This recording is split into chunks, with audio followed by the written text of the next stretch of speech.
민수기 19장 11절부터 22절입니다. 오늘 본문의 배경이해입니다. 다양한 경로로 사체에 접촉함으로 심각한 부정에 빠진 이스라엘 백성들이 정결케 되는 절차를 소개하고 있습니다. 생명의 주인이신 하나님과 가장 멀리 떨어져서 부정한 상태가 바로 죽음이기에 매우 중요하게 다뤄지고 있습니다. 부득이하게 사체에 접촉하거나 가까이 하게 되더라도 아주 심각한 부정에 노출되게 됩니다. 이 문제를 해결할 수 있는 방법을 제시하고 있습니다. 19장 11절부터 13절입니다. 사체에 접촉한 부정. 어느 누구의 주검이든 사람의 주검에 몸이 닿은 사람은 이레 동안 부정하다. 그는 사흘째 되는 날과 이레째 되는 날 붉은 암송아지를 불사른 죄를 탄 물로 스스로 정결하게 하여야 한다. 그러면 정하게 될 것이다.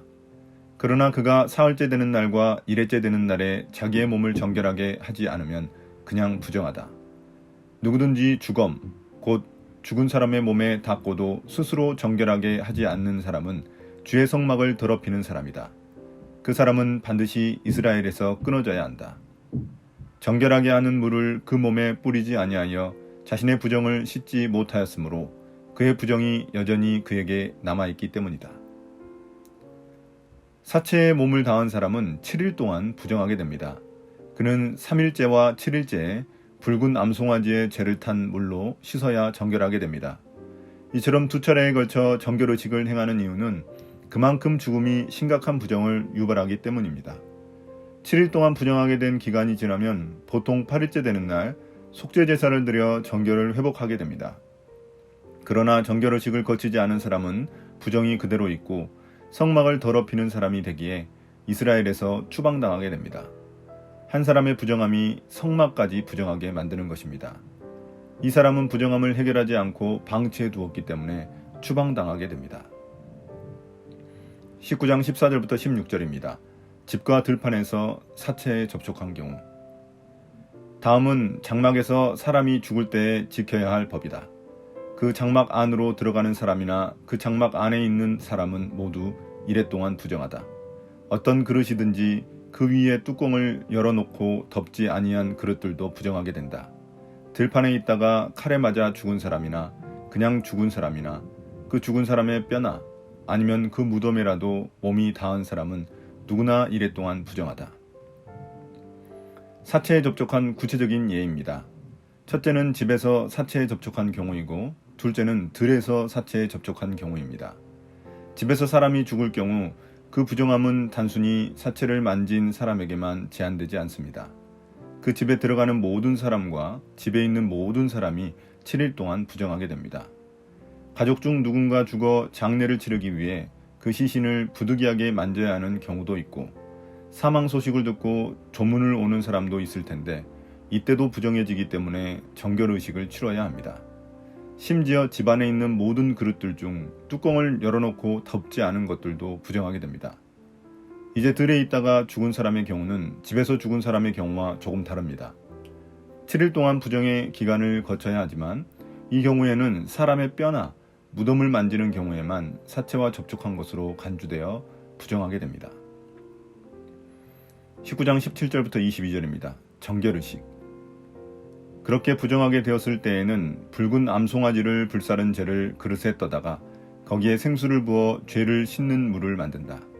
그렇게 한 다음에 정한 사람이 우슬초를 가져와서 그것으로 이 물을 찍어 장막 위에와 모든 기구 위에와 거기에 있는 사람들 위에와 뼈나 살해당한 자나 죽은 자나 무덤에 몸이 닿은 사람 위에 뿌린다. 정한 사람이 사흘째 되는 날과 이레째 되는 날에 부정한 사람에게 이 잿물을 뿌려준다. 그러면 이레째 되는 날 부정을 탄 그 사람은 정하게 된다. 그는 옷을 빨고 물로 몸을 씻는다. 저녁 때가 되면 그는 정하게 된다. 그러나 부정을 탄 사람이 그 부정을 씻어내지 아니하면 그 사람은 총회에서 제명되어야 한다. 정결하게 하는 물을 그의 위에 뿌리지 아니하여 그 더러움을 씻지 못하면 주의 성소를 더럽히는 것이기 때문이다. 이것은 그들이 언제까지나 지켜야 할 율례이다. 정결하게 하는 물을 뿌린 사람도 자기의 옷을 빨아야 한다. 정결하게 하는 물에 몸이 닿아도 그는 저녁 때까지 부정하다. 부정한 사람이 닿은 것은 무엇이든지 부정하며 그것에 몸이 닿은 사람도 저녁 때까지 부정하다. 사체에 접촉해 부정해진 사람이 정결하게 되는 세부 절차입니다. 먼저 붉은 암송아지를 태운 재를 흐르는 물, 즉 살아있는 물에 섞어서 부정을 씻는 물을 만듭니다. 정결한 자는 우슬초를 가지고 와서 그 물을 찍어 부정하게 된 모든 것에 뿌립니다. 여기서 제사장이 아니라 정결한 자가 이 일을 해야만 합니다. 제사장이 정결수를 만들고 뿌리는 과정에 참여할 경우 그도 부정해지기 때문에 제사장이 아니라 제2적으로 정결한 사람이 그 일을 감당하게 됩니다. 정결한 자는 사체로 부정해진 집과 그 집에 있는 모든 기구에 정결수를 뿌려야 합니다. 두 번째는 어떤 경우로든 사체에 접촉한 사람들에게 우슬초를 찍은 정결수를 뿌려야 합니다. 3일째와 7일째 되는 날 2번 행해야 합니다. 7일이 지나 저녁이 되면 다시 정결하게 됩니다. 그러면 다시 옷을 빨고 몸을 씻어 모든 절차가 마무리됩니다. 한편 부정한 사람이 부정을 씻지 않으면 공동체에서 쫓겨나게 됩니다. 그가 하나님의 성막을 더럽힌 것으로 간주되기 때문입니다. 또한 부정한 사람을 정결하게 해주기 위해 정결수를 뿌렸던 정결한 사람도 부정해집니다. 그러므로 그 역시 자기 옷을 빨아 저녁 때까지 기다려야 합니다. 이처럼 죽음으로 초래한 부정의 문제는 매우 중대한 문제로 다뤄졌습니다.